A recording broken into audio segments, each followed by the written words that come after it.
Gra... Perdão, a graça e a paz, meus amados, queridos irmãos e irmãs. Vamos aí para mais um vídeo.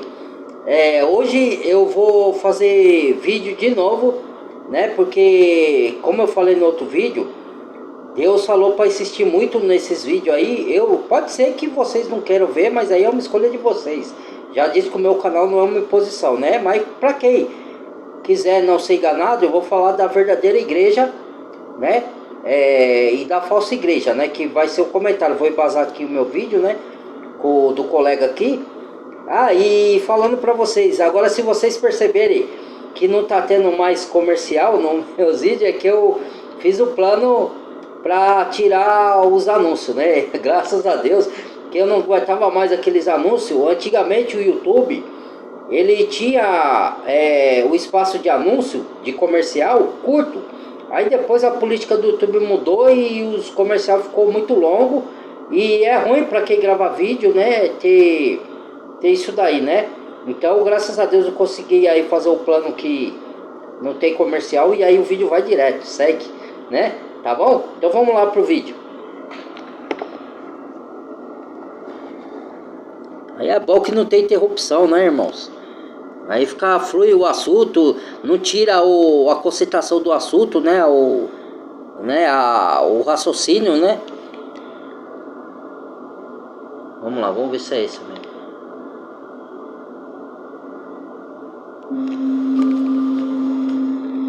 Um engano religioso e o despertar da consciência. Um diálogo colocado sob a luz da verdade.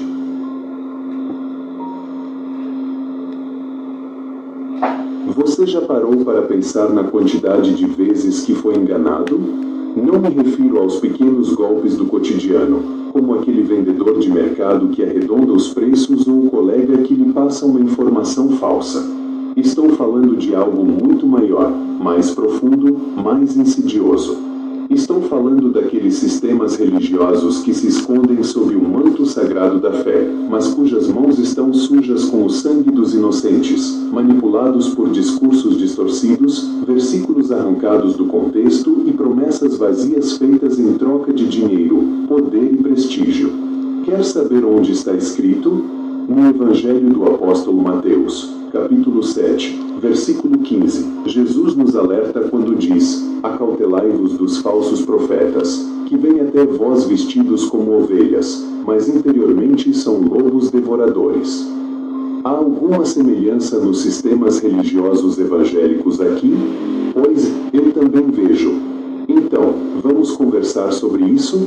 Mas antes quero lhe pedir para você parar o vídeo por um instante e fazer a tripla ação de se inscrever no canal ativando as notificações, deixar o seu gostei para que o YouTube entenda que esse vídeo relevante indique para mais pessoas que precisam refletir sobre o tema em questão e compartilhe com seus amigos e familiares.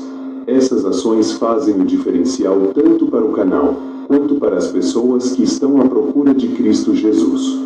Só para lembrar, o vídeo não tem a intenção de ofender os fiéis e nem as denominações. O vídeo é para uma reflexão profunda sobre o que acontece nos sistemas religiosos evangélicos. Para começar, deixe-me perguntar algo simples. Quando foi a última vez que você perguntou o que lhe diziam no púlpito? Quando foi a última vez que você olhou para trás e percebeu que aquelas palavras que pareciam tão bonitas e reconfortantes talvez fossem apenas um discurso bem ensaiado para mantê-lo dócil e obediente? Sim, eles sabem exatamente o que estão fazendo. Eles sabem que, ao repetir certas frases e usar determinados trechos bíblicos fora do contexto, podem criar uma ilusão de autoridade divina enquanto, na verdade, praticam as obras de Satanás. Sim, estou sendo duro porque isto é a realidade crua. Na carta escrita pelo apóstolo Paulo aos Romanos, capítulo 16, versículo 18, ele adverte quando diz: porque os tais não servem a Cristo, nosso Senhor, mas ao seu próprio ventre, e com palavras suaves e agradáveis, enganam o coração dos incautos. Agora, pense comigo, quem são esses incautos? Você se considera um deles? Talvez sim, talvez não. Na verdade, a gente tem que se olhar para dentro de nós mesmos. Eu já fui um dos incautos, porque eu acreditava, né? acreditava meio naquela, né, irmãos? Que quando eu comecei a frequentar, eu não me sentia bem lá dentro, né? Mas eu ia, né? Eu achava que era a casa de Deus. Mas depois que eu conheci a verdade me libertou, né? Só que as pessoas têm orgulho, elas não admitem que estão erradas, né? Ou elas são enganadas mesmo, né? Elas não enxergam, algumas, né? Então vamos dar sequência aqui. Fazer outra pergunta ainda mais desconfortável. Será que a sua fé é realmente sua?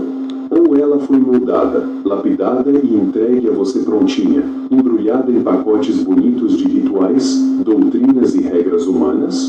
Porque, meu amigo, a fé autêntica não vem de um manual de instruções imposto pelas igrejas evangélicas com os seus sistemas religiosos. Ela nasce do encontro pessoal com Deus, do relacionamento íntimo com Ele, da busca sincera pela verdade. Exatamente, no Apóstolo João, capítulo 8, versículo 32. Isso na cabeça de algumas pessoas. Conhecereis a verdade, e a verdade vos libertará. O versículo mais lindo. Um dos, né? Como pode alguém ser liberto se está preso a interpretações deturpadas e manipulações teológicas? É porque os religiosos falam assim, que conhecereis a verdade te libertará do pecado também. Mas não é só disso, eles não falam que é do engano, mas é de várias coisas. Do pecado seu, do engano, e vai te libertar das crenças limitantes e das limitações que tem na nossa própria mente. Entendeu? Que é quando a gente, pra gente evoluir, a gente tem que quebrar paradigmas na nossa própria mente. Eu não posso, eu não consigo, entendeu? Essas coisas, entendeu? Esses sistemas religiosos corrompidos não querem que você conheça a verdade. Eles não querem que você leia a Bíblia por conta própria, que reflita sobre o que está escrito, que questione seus líderes. Por quê? Porque a verdade ameaça o império que construíram. O que eles vendem não é salvação, é medo. Medo de ir para o inferno, medo de ser abandonado por Deus, medo de não ser suficiente. Porque eles acusam você com a condenação eterna no lago de fogo. Existe o lago de fogo? Existe. Mas eles usam porque na verdade os religiosos, eles não acreditam que existe condenação eterna. Porque senão eles não enganariam. Entendeu? Então, mas ele fala de condenação eterna para a pessoa não sair do sistema deles. Entendeu? Embora exista condenação eterna sim, o lago de fogo, mas eles próprios não acreditam. Eles só põem isso para botar medo, para prender a pessoa lá dentro, né? Então é uma manipulação. Na verdade, a nossa mente é a nossa pior inimiga. Por quê? Porque quando a gente se deixa manipular, não questiona, porque o cristão verdadeiro é questionador. Ele não acredita em tudo que nele, ele faz igual os berianos, que foram comparar todos os dias na palavra, se que Paulo dizia era aquilo mesmo. E foram chamados mais excelentes. Assim, a gente tem que ser uns berianos, né? Mas muitos não são, né? E outra, as limitações na nossa mente é quebrada e a religião ela endossa as limitações para eles manipular e colocar controle nas pessoas, entendeu? Quando você é liberto, você é livre como um águia, ninguém te engana e outra.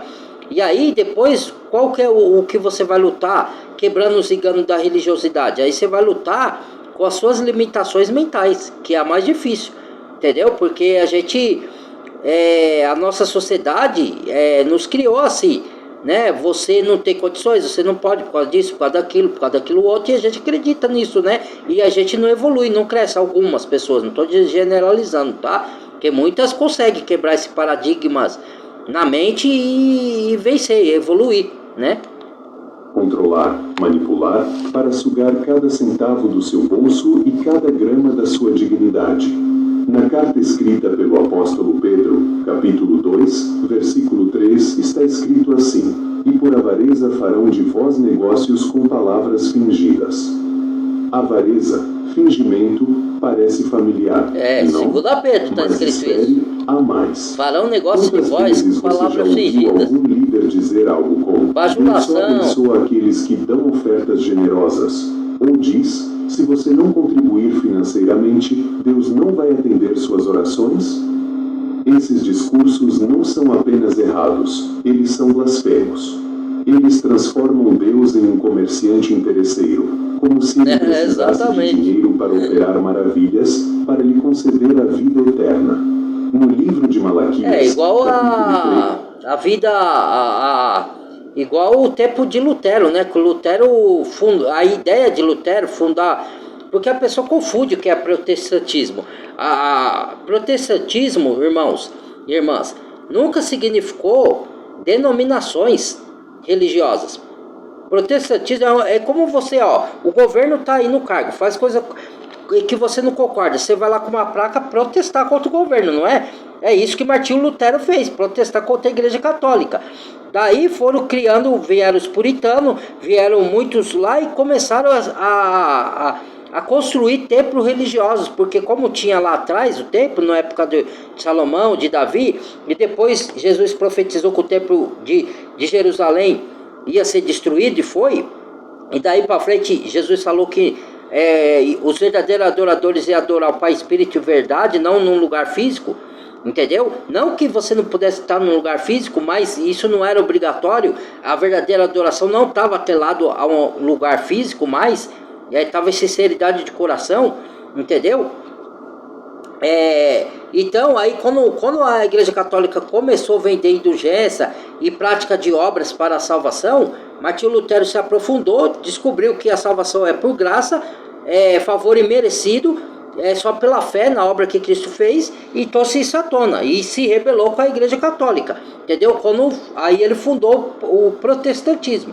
Aí daí veio as denominações, criaram templos que é chamado de construtores, né? Os construtores de templos de pedra, né? Que Deus não habita mais lá, Deus visita, porque tem alguns sendo enganados lá, mas ele não habita mais lá, ele habita dentro.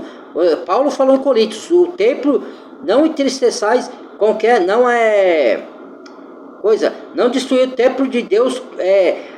Quem destruir o templo de Deus vai ser destruído, porque o templo de Deus é santo, que sois vós. Então, entendeu? Vamos lá. Versículo 10, encontramos uma referência ao dízimo, mas o contexto é completamente diferente. Trata-se de um convite à obediência e à confiança em Deus, não de uma chantagem emocional para encher os cofres da igreja. Ainda assim, muitos líderes e o dízimo não tem nada a ver. Dízimo eu já expliquei, tem vários vídeos aí falando de dízimo. Irmãos, vai ser preciso eu fazer 2 vídeos, tá? Porque esse vídeo vai ficar muito longo. Desse mesmo vídeo aqui, tá?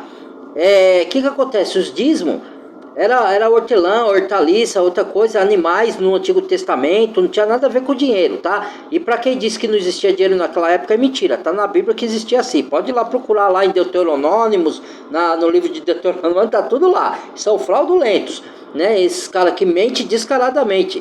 Falso apóstolo, obreiro fraudulento, quando está em 2 Coríntios, que transfigura o ministro de justiça. Pois não é maravilha que até Satanás se transfigura em anjo de luz para enganar. Então, obreiros fraudulentos e mentirosos. Porque, e depois também, quando Jesus veio, ele não falou para dar o dízimo, ele falou que fazeis essa e não negais aquela. Você pode dar o dízimo, mas o dízimo ali, você dá o dízimo da hortelã, da horlita, do coisa, e nega a misericórdia a misericórdia, a justiça e o juízo. Quer dizer, não fazeis essa e não negais aquela, porque ali também era tempo da lei, de Jesus veio para cumprir a lei. No tempo da graça não tem relato mais. Pode procurar nas cartas de Paulo se fala de algum dízimo ali, a não ser na carta de Hebreu, porque a carta de Hebreu nem sabe se foi Paulo que escreveu, né? A gente acredita que sim. Na carta de Hebreu tá falando para os judeus da transição. Por isso que chama carta aos Hebreus. Quem é Hebreus? Hebreus são os judeus. Entendeu? Então, por isso que fala, carta aos Hebreus, porque ele está mostrando para os Hebreus a transição da lei para a graça. Que eu vou fazer até um estudo de Hebreus aí que eu tinha feito, mas não deu certo, eu tive que cancelar. Então, é o único livro do Novo Testamento que fala de dízimo, né? Porque o livro de Mateus, na verdade, Mateus não é Novo Testamento. O Novo Testamento começa em Atos, que o testador está vivo, que é Cristo.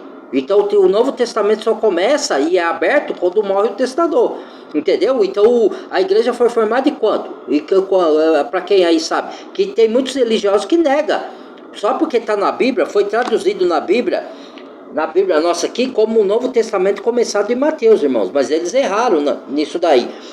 O Novo Testamento começa em Atos 2, no dia da inauguração da igreja.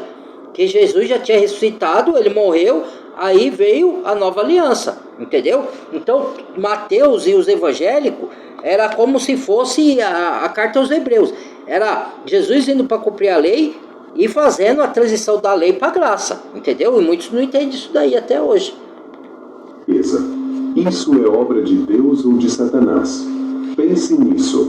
E o que dizer das promessas mirabolantes? Se você plantar uma semente de fé, Deus multiplicará sua colheita. Ou então, creia, e Deus realizará milagres extraordinários em sua vida. Parece inspirador, certo? Um verdadeiro workshop motivacional, não é? Exceto que essas promessas raramente se concretizam, e quando não acontecem, a culpa sempre cai sobre você. Você não tinha fé suficiente. Você pecou, por isso Deus não atendeu sua oração. Que absurdo! Na carta do apóstolo Tiago, capítulo 1, versículo 17, está escrito assim: toda boa dádiva e todo dom perfeito vem do alto, descendo do Pai das luzes, em quem não há mudança nem sombra de variação. Deus não joga com nossas emoções. Ele não oferece bênçãos condicionais. Ele é constante, fiel e justo. Qualquer discurso que diga o contrário é mentira. E o que falar dos fiéis que se deixam enganar? Sim, eu sei que estamos falando de você agora. Não se ofenda, mas precisamos ser honestos. Quantas vezes você aceitou tudo o que lhe disseram sem questionar? Quantas vezes você preferiu acreditar em palavras bonitas ao invés de buscar a verdade por si mesmo? Você já parou para analisar criticamente o que lhe ensinam? Ou simplesmente aceita porque soa confortável, porque parece aliviar suas angústias momentaneamente?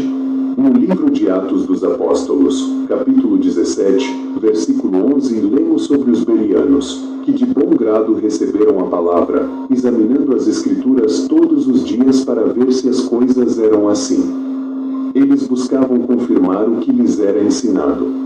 E você? Já fez isso?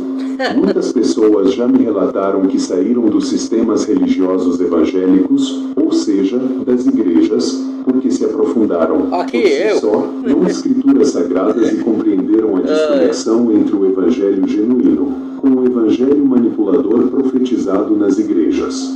Aqui vai outro ponto crucial. Esses sistemas religiosos corrompidos não apenas enganam, mas também alienam. Eles criam uma bolha onde qualquer crítica externa é vista como perseguição, qualquer questionamento é tratado como falta de fé, qualquer saída é rotulada como apostasia. Eles isolam você do mundo, das outras perspectivas. Porque a apostasia existe, mas a verdadeira apostasia é os religiosos. E eles pregam o Cristo falso, porque eles pregam o Cristo religioso. Certo? É um Cristo que se Cristo veio para instalar o Evangelho da Graça, por que se prega leis e obras nas igrejas? Não que você não tenha que fazer obra, mas não para ser salvo. As obras a gente faz por amor ao próximo, por amor aos santos, né? Por amor aos órfãos e à viúva, que são você ajudar, se você tiver condição financeira para ajudar, ou até falando a verdade. Falar a verdade é obras, irmãos. Pregar a palavra é obras. Qual outra coisa que eu vi lá que pode ter sido como obras? Agora me fugiu. Depois eu falo. Garantem que você permaneça sob seu controle para sempre. Na carta escrita pelo apóstolo Paulo aos Gálatas, capítulo 5, versículo 1, está escrito assim: para a liberdade foi que Cristo nos libertou. Exato. Permanecei, pois, firmes e não vos submetais novamente ao jugo de escravidão. Será que você não está preso a um jugo pesado, que nem sequer percebe? Mas calma, ainda temos muito mais para explorar. Vamos continuar este diálogo, porque há verdades duras que precisam ser expostas, há alertas severos que precisam ser dados, há perguntas cruciais que precisam ser respondidas. Por exemplo, como identificar um sistema religioso corrupto? Como proteger sua fé dessas influências nocivas? E, talvez, a pergunta mais importante de todas: o que significa realmente seguir a Cristo, além das instituições e estruturas humanas? Na verdade, como identificar o sistema religioso corrupto? É muito fácil, porque todo sistema religioso é corrupto. Embora alguns estão mais próximos das escrituras, que nem hoje os chamados que nem tinham lá atrás, né? Os puritanos, por exemplo, quer ver? Não estou falando que eles não pregam engano também, às vezes, né? Mas o que está mais próximo das escrituras que eu vejo, não que eu concorde com tudo que eles falam, e que lá não tem engano, mas o que está mais próximo das escrituras que eu vejo são os presbiterianos, entendeu? Não que eles não tenham algumas heresias dele lá, mas é o mais próximo, porque dali atrás, para lá para trás, surgiram os puritanos, né? O que é um puritano? É que se baseava o seu protestantismo no puro evangelho, na palavra. Entendeu? Ele não aceitava, os puritanos não aceitavam nada fora da palavra. Entendeu? Só que depois para frente, como foi se levantando templos religiosos, aí foi se corrompendo a palavra. Aí foi usando de manipulação, foi usando para enganar, e aí o diabo fez a festa. Entrou dentro das igrejas de pedra, porque na verdade, quem construiu, vão falar que eu estou falando absurdo aqui, mas eu vou falar. Quem construiu a igreja de pedra, depois que Deus deu a ordem que ia ser destruído, quem construiu foi o diabo. Quem mandou construir? Aí a pessoa vai se escandalizar. Vai escandalizar muita gente aqui, né? Para manipular as pessoas. Tanto é que o terceiro templo de Jerusalém vai ser construído por quem? Se vocês estudam as escrituras a fundo, quem é que vai construir o terceiro templo de Jerusalém? Para se assentar lá e para se proclamar a Deus, irmãos. É Deus que vai construir? Deus vai permitir que ele seja construído, mas Deus não deu ordem para construir, entendeu? Porque tem que construir o templo para se cumprir as profecias. E a profecia diz que vai ser profanado o templo de pedra, né? Para zombar de Deus. Então, mas não foi Deus que mandou construir, ele vai permitir, porque o pecado entrou no mundo, não porque Deus quis, mas por permissão, porque Deus dá o livre-arbítrio ao ser humano, para testar o ser humano, que lado o ser humano quer ser guiado, entendeu? Essa conversa está longe de terminar, e espero que você esteja pronto para enfrentar o espelho da verdade. Todo sistema governamental, religioso é corrupto.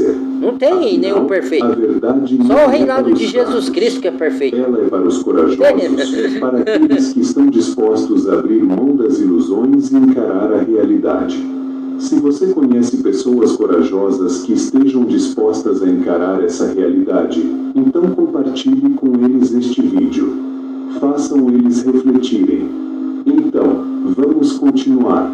Então, vamos ao ponto central da nossa conversa. Como identificar um sistema religioso corrupto? Essa é uma pergunta que deveria estar na ponta da língua de todo cristão sincero, mas que, infelizmente, muitos preferem ignorar. Porque, vejamos bem, a verdade dói. E ninguém gosta de admitir que está sendo enganado, especialmente quando isso envolve algo tão profundamente pessoal quanto sua fé.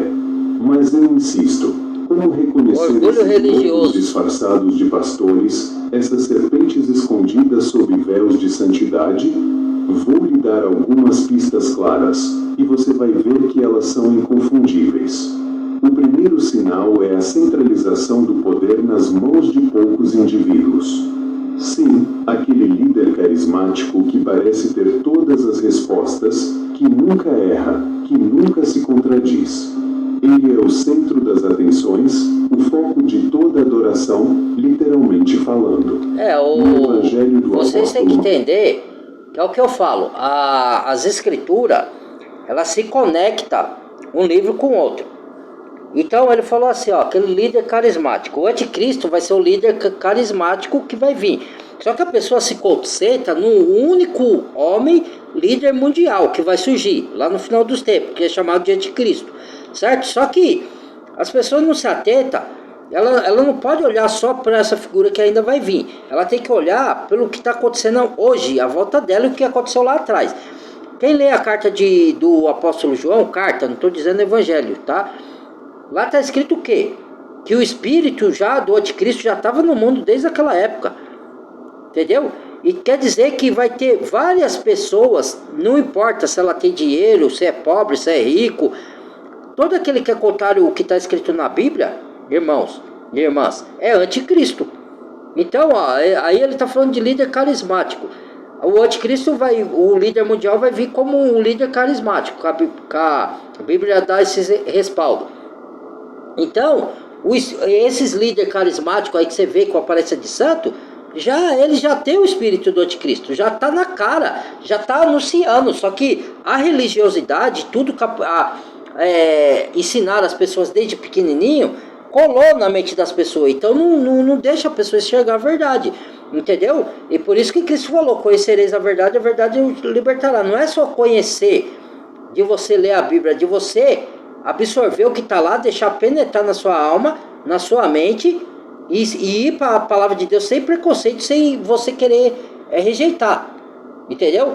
Você pode questionar, perguntar a Deus, sim, conforme você vai lendo, você vai fazendo pergunta ao texto, pergunta a Deus. Mas quando você rejeita, aí, mesmo que você leia, você não vai entender. Entendeu? Porque você não está entendendo com o espírito, você está entendendo com a carne. Então, né?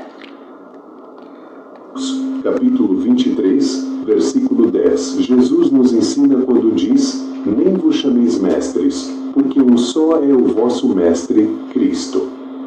Repare bem nessa frase: um só é o vosso mestre. Não há espaço para hierarquias humanas que assumam esse papel.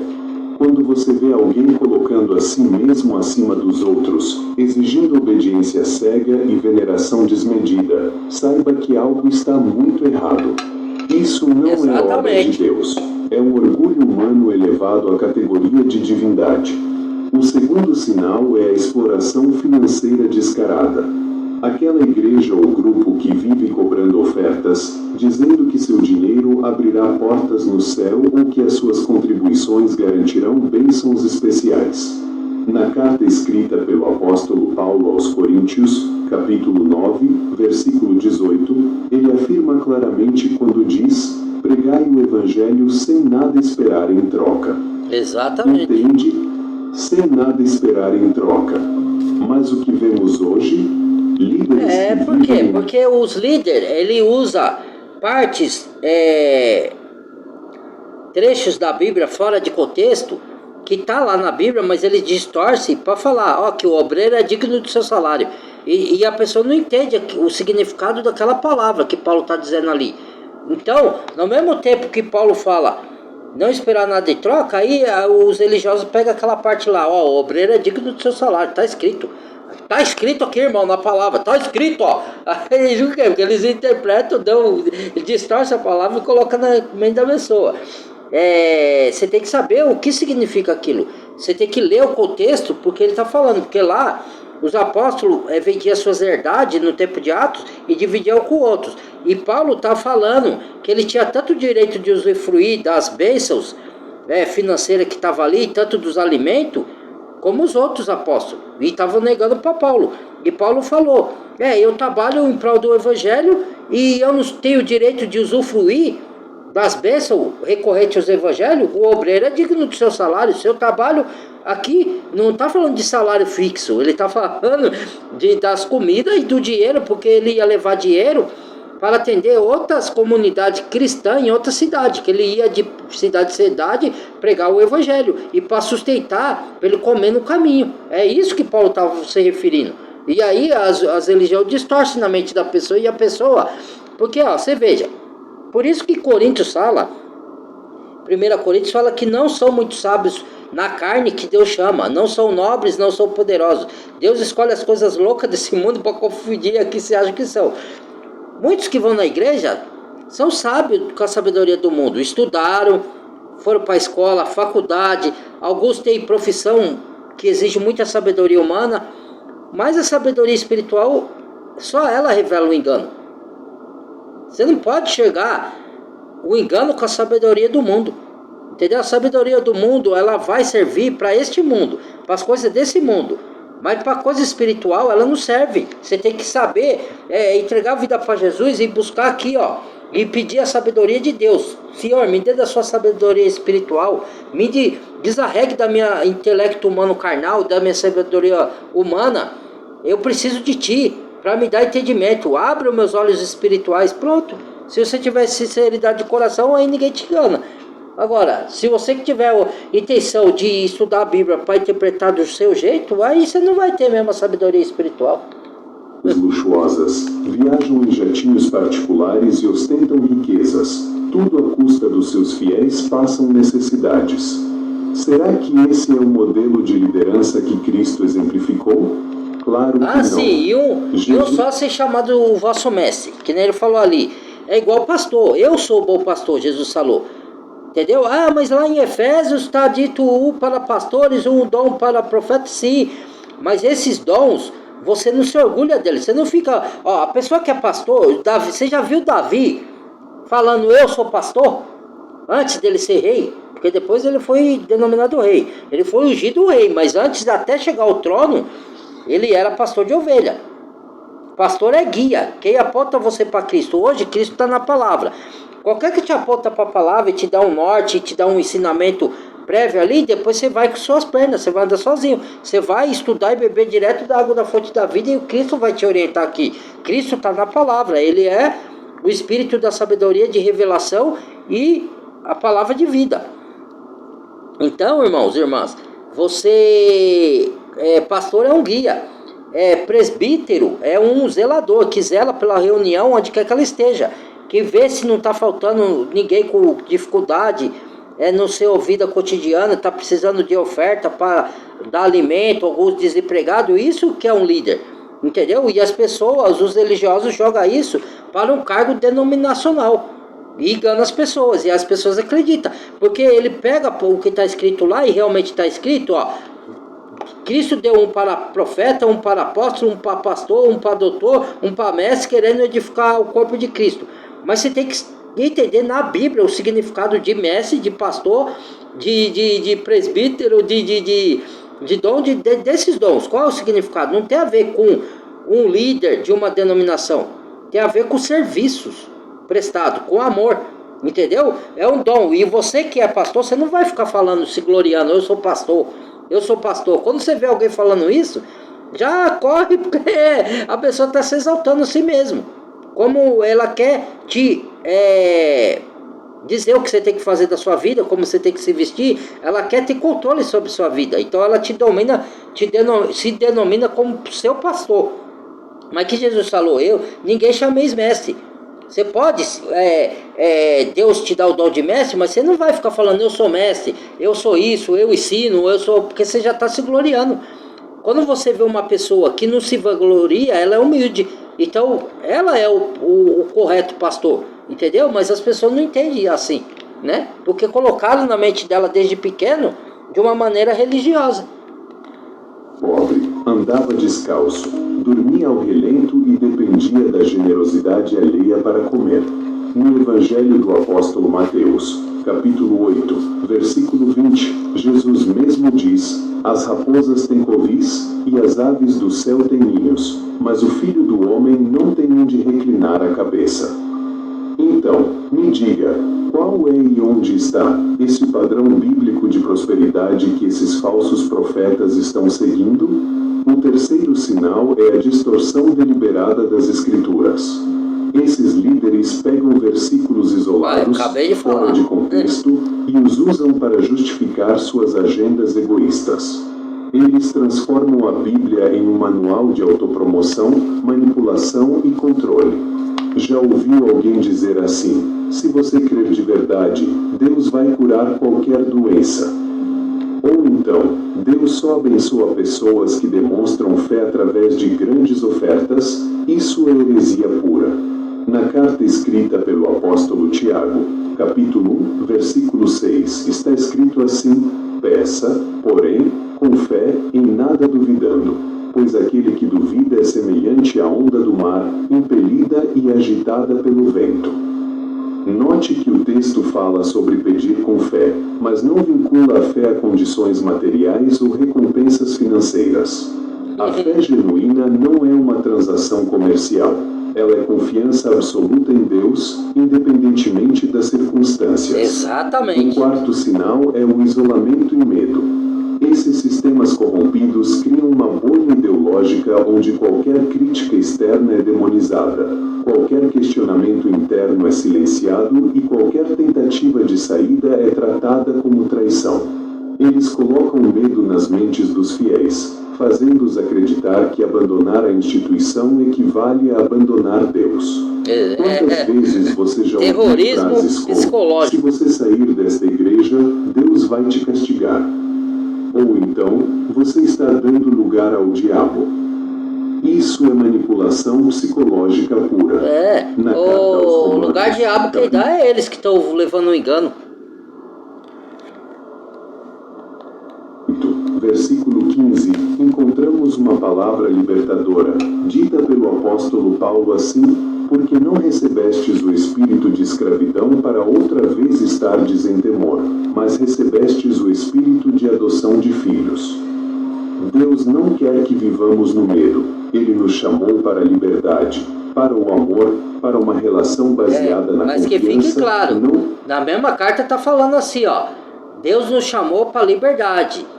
A liberdade foi que Cristo nos libertou. Não usar da liberdade para dar lugar à carne. Não é que você é livre para você pecar à vontade, que nem muitos dizem aí, não.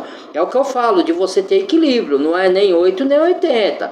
Ou a pessoa vai para o extremo da lei, ou ela vai para o extremo da libertinagem. Não, irmãos, não é isso não. Aí o irmão que fala assim está sendo hipócrita, está sendo fingido, para poder continuar pecando à vontade e achando que Cristo já morreu, já pagou, pode viver do jeito que quer. Não é nada disso não, viu? Eu vou falar aqui uma coisa para vocês, ó. Ninguém é melhor que ninguém, tá? Eu não sou melhor que ninguém, eu sou falho, eu sou pecador. Certo? Só que eu não vivo em pecado mais, depois que eu achei Cristo, mas eu peco, eu falho, entendeu? Eu não sou mais sábio que ninguém, eu sempre falo isso aqui, tá? Não sou melhor do que ninguém, porque o fato da gente entender um pouco das escrituras não se faz você melhor.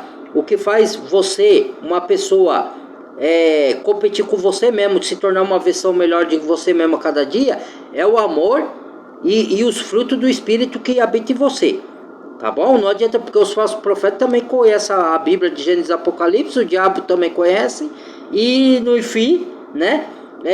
Por isso que Coríntios falou, que escolheu, ó, você vê, como é que eu tenho esse entendimento todo com a 6ª série? E muitos que estudam aí, faz até faculdade de teologia, tá aí nas igrejas pregando heresias, porque Deus dá graça aos humildes, entendeu? Você se reconhecer como falho, pecador, dependente de Deus, e que você pede sabedoria do Espírito Santo, como a carta de Tiago fala, pedir sabedoria e Deus não lança em rosto. Se você não quiser distorcer a palavra, Deus vai te dar, e vai abrir seus olhos, as escamas vão cair, você vai chegar que você está sendo enganado. Só que você não pode ter orgulho de reconhecer que você está sendo enganado. Você tem que falar, fui enganado, eu fui por algum tempo, pouco, né? Ainda bem que foi por pouco tempo. Deus me abriu os olhos rapidinho. Só foi eu ler as escrituras e pedir discernimento. E agora, vamos a outro ponto crucial: como proteger sua fé dessas influências nocivas? Bem, aqui entra a importância do discernimento. Discernimento, meu amigo, não é apenas uma habilidade, é uma obrigação espiritual. Na carta escrita pelo apóstolo João, capítulo 4, versículo 1, somos instruídos assim: amados, não creiais a todo espírito, mas provai se os espíritos que vêm de Deus. Jesus sobe ao alto e dá dons aos homens. O único dom que eu acho que tenho certeza que todo cristão verdadeiro tem, todo cristão verdadeiro, não falso, ou aqueles que ainda estão dormindo, né, que não acordaram ainda, é o discernimento de espírito. Entendeu? Os restos dos dons, a gente não possui eles todos. Entendeu? Aí eles são distribuídos. Cristo distribui 2 dons para um, 3 dons para outro, 1 dom para outro, entendeu? Agora, o discernimento de espírito é um dom que está em todo cristão sincero e verdadeiro. Entendeu? Agora, aquele que ainda não acordou, ainda está dormindo, está sendo enganado, ele não tem o discernimento, porque ele ainda não se entregou totalmente a Cristo.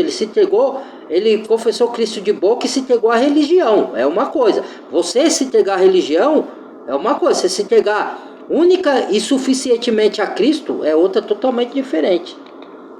Porque muitos falsos profetas têm saído pelo mundo. Provar significa examinar, questionar, confrontar. Significa estudar as Escrituras por conta própria, comparar o que lhe ensinam com o que a Bíblia realmente diz. Se o seu líder não incentivar isso, fique alerta. Um verdadeiro servo de Deus jamais teme que seus seguidores conheçam a verdade. Exatamente. O próprio Jesus pede você que quer você revelar a conheça verdade. A verdade é libertação. Além disso, cultive relacionamentos saudáveis fora da sua comunidade religiosa. Converse com outras pessoas. Leia livros diferentes. Amplie seus horizontes. Não é que você vá colocar a leitura de um livro acima das escrituras sagradas, mas a leitura em si abre o discernimento para a interpretação de texto, Exatamente. ou seja, te dá noção do que você está lendo. E acima de tudo, um bom livro, sem pejorativos, ajuda em vários sentidos, como ampliar o conhecimento e a leitura. Não permita que sua visão de mundo seja limitada por dogmas humanos. Na carta aos Efésios, capítulo 4, versículo 14, o apóstolo Paulo nos escreveu assim, para que não sejamos mais meninos inconstantes, levados em roda por todo ventre de doutrina, pelo engano dos homens que enganam fraudulosamente. Cresça espiritualmente, amadureça na fé. Não se contente com respostas simplistas ou discursos superficiais. Busque a profundidade, busque a verdade. Mas talvez a pergunta mais importante de todas seja: o que significa realmente seguir a Cristo, além das instituições e estruturas humanas? Aqui estamos falando de algo revolucionário, algo que desafia todas as convenções religiosas. Seguir a Cristo não é frequentar uma igreja específica, obedecer a rituais rígidos ou acumular conhecimentos teológicos. Seguir a Cristo é amar incondicionalmente, servir humildemente, buscar a justiça, praticar a misericórdia. No Evangelho do Apóstolo João, capítulo 3, curso teológico de faculdade de teologia não te faz uma pessoa melhor. Ela te dá o conhecimento da letra da Bíblia. Mas o que adianta a letra sem o espírito? Entendeu? O espírito é uma sinceridade de coração e você lê a Bíblia e você aplicar o que você aprende lá na sua vida prática, os ensinamentos, e desviar do que a Bíblia ensina como injustiça, corrupção, engano, distorção da palavra. Entendeu? Que é chamado de discernimento de espírito. Então, esse é o cristão verdadeiro. E aplicar o amor.